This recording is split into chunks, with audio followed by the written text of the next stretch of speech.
Okay, good morning sa inyo lahat. Okay, magandang buhay po.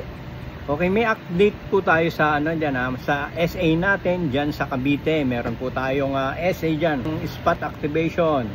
Okay, kailan 'yan? Okay, sa September 14. Diyan sa Covered Court Liwayway Subdivision sa Anabusi, Cavite City. Okay, meron tayong spot activation dyan. Yung mga taga Cavite natin mga kababayan, pumunta tayo dyan. Ano po yan, zero commission po tayo dyan. Walang kaltas po. Meron rin tayong spot activation dyan.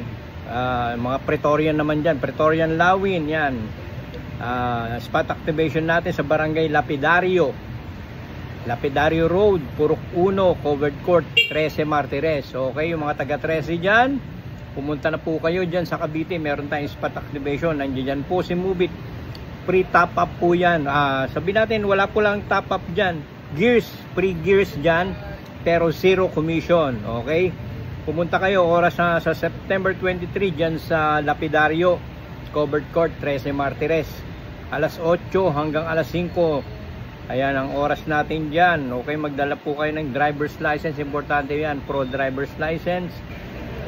Police kung meron, NBI kung meron kayong mga sir, pumunta kayo dyan. Hanapin nyo lang po yung mga Pretorian Lawin na natin na kagrupo natin dyan.